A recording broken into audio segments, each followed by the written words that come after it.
Hello and welcome to France, where today the field takes on stage 4 of Tour Fever, the route they call Hell of the North. 20 kilometres of it for the 390 to 510 men in Category B. And away they roll out of the paddocks. Talk to me, Chloe. Who do you fancy when this one finishes at the top of the Petit KOM? Uphill finish, so watts per kilo decides it. And on paper, that is Lang, 4 at 20 minutes, with Chen the next best on the curve. But neither has raced since May, so form there is guesswork. McQuillen is the one with recent miles in him, 6th in B on stage 2 of this tour. Every rider on that leaderboard carries 3 bars. The wide one across the top is the heart, how near they sit to their hardest cardiac effort ever. Underneath, flame on the left, is how close they are to the limit this second. Bolt on the right, their best power. Full and green is easy, empty, and flashing is new ground. One quick note before we get into it. A couple of wheels out on the road never made the official start sheet, so they stay off the board and off the call. Right, into the intestines we go. It is Lang setting the tempo over the first of the intestines ramps, 4 watts per kilo and not yet at threshold, while behind him Albietz is having to find close to 300 just to hold that wheel. And there is a logic to Lang writing it this way, Simon. He is a pure diesel. That curve of his, lovely and flat from 5 minutes all the way down to 15 seconds. So his best play is to make every one of these ramps count and wear the finishing speed out of the field long before the summit.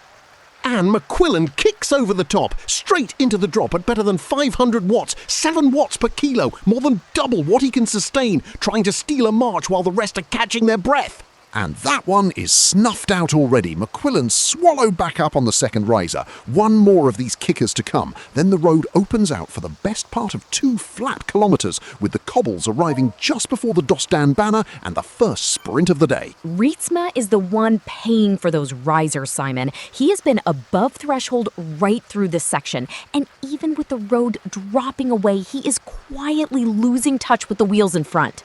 And it is Chen who hauls McQuillen back himself. Better than 300 watts through the ripples, 30% above what he can hold. Having closed it down, he does not sit up either. Straight past, and he takes it up at the front. And Reitsma is coming undone on the third kicker.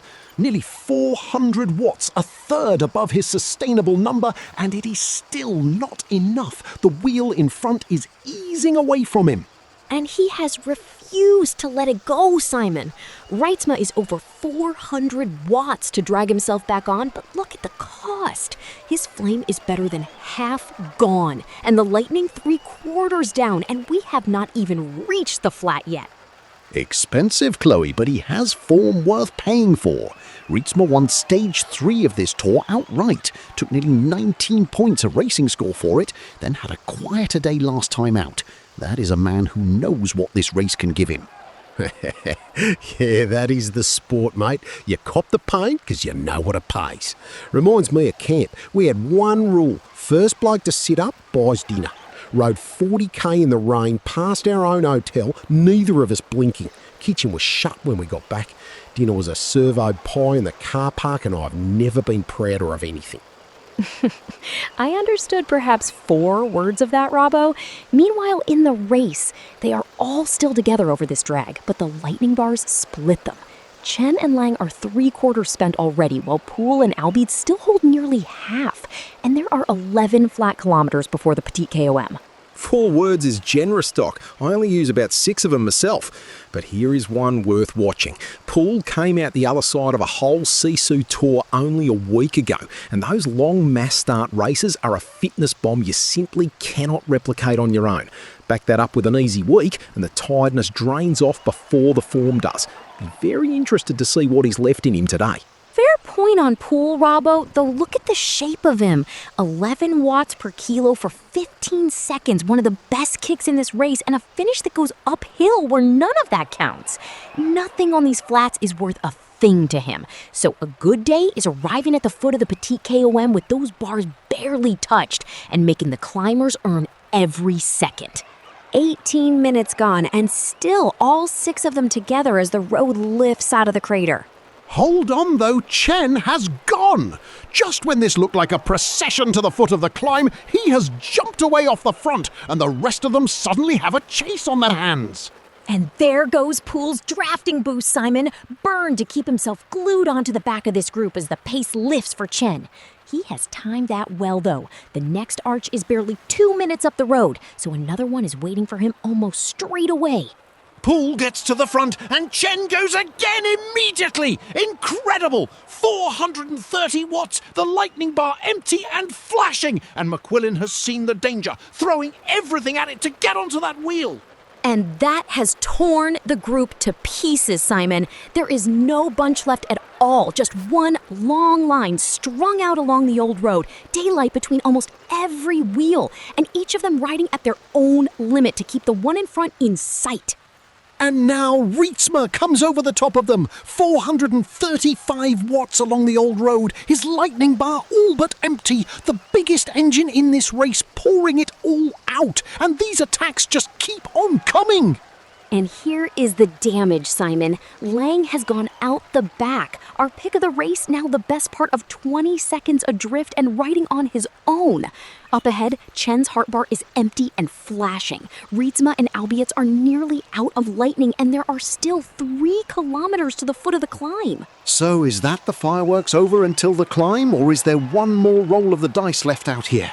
If anybody does go again, I suspect it is Reitsma. He knows the Petite KOM is the wrong sort of road for him, so his one chance is to reach the bottom of it with a gap already in his pocket. Possibly, though the one I keep coming back to is McQuillen. Look at his record.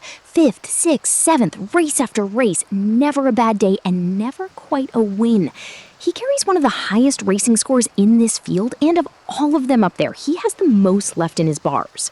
And there it is, I said it, and Reitsma has gone. 519 watts at the Ballon Arch, the biggest number we have seen all race, and he is trying to prise this thing open before the climb. And Reitsma's lightning bar is empty and flashing. That dig has carried him past anything he has ever sustained before. A brand new ceiling, and he has set it with the Petite KOM still to be climbed. Yeah, spare a thought for Lang back down the road here. He is half a minute adrift now, and his heart bar has just gone empty and flashing. Better than 10 minutes with his pulse pinned above 157, and he is still driving it. Nothing left to win out here, and he has not sat up once. Good on him. And Reitsma did not want to wait for the climb. He went first, McQuillen reacted instantly, and Albietz has chased his way onto the back of them. 3 riders clear as they hit the foot of the Petite KOM, with 2.7 kilometers of climbing to settle it. And Poole has had a decision to make at the bottom of this climb, Simon. Pace his own way up it or spend everything now to get across. He has chosen to chase. Reach that wheel, and he is still in this race. Miss it, and his day is done. Yeah, there is no third option there, Doc. You either buy the ticket or you watch the bus leave. And either way, the walk home is uphill. And Poole has made it. Now the question is whether Chen can do the same, or whether that is our selection made. And McQuillen has gone again, off the front, Simon. On a 4.5% ramp, that is a brutal place to lift it. And behind him, Albietz is having to answer with his heart bar 3/4 gone and his lightning all but empty. Chen sits 20 meters back, clawing a meter or so every few seconds, and this group will have to lift it if they want to keep him away. He might not be out of this yet. So here is where it stands, Simon, with 1.7 kilometers to go. Reitsma leads with nothing left in his lightning. Albietz has the emptiest heart bar of them, and Chen is a second back and closing. But it is McQuillen and Poole who carry the most into the final ramps. And that last kilometer is the steepest road of the day, so whoever still has something in reserve there decides this. On the numbers, that is McQuillen. And there goes McQuillen, 2 seconds clear on the steepest pitch of the race, and Poole has gone after him, close to 5 watts per kilo, and look who has come with him, Chen, glued to that wheel, and the pair of them are pulling away from the rest. And that gap to McQuillen is holding. From here, he does not need to gain another meter. He only has to match whatever Poole and Chen can produce behind him, and this one is his. And McQuillen goes again on the final ramp. 383 watts, 5.25 per kilo with less than a kilometre between him and the banner. He is not defending this lead. He is trying to bury it. Chen has just gone past Poole and into second place. And look at our leaderboard. Chen, Reitsma, and Albietz all have a bar empty and flashing at the same moment, with Poole's flame not far behind them. 700 meters left, and nobody up there is riding within themselves anymore. And McQuillen is pulling further away. 340 watts on the last ramp. 3 seconds clear now, and with barely 500 meters to the banner, nobody behind him has an answer. And Chen is emptying now, Simon. Heart bar flashing, pulse pinned at 180, and the wheel in front is slipping away from him. And Poole drops the featherweight. 300 meters to go, his last card played, one final attempt to get across to McQuillen, and Chen has not gone with him.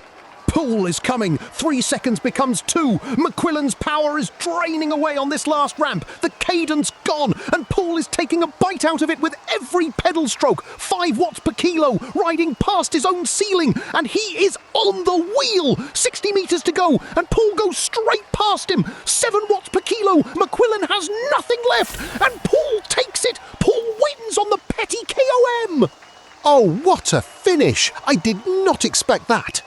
So Poole wins the Hell of the North, McQuillen less than 3 seconds back, and Chen third.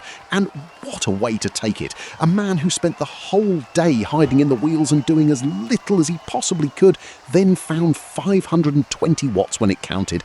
Chloe, your numbers said McQuillen. What happened on that last ramp? What happened is that McQuillen paid for every one of those attacks. He had been above his limit since the foot of the climb and had nothing left to answer with.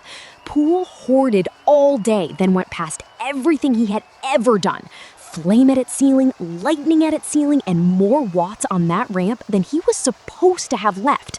Well ridden, all 6 of you. Good night from France.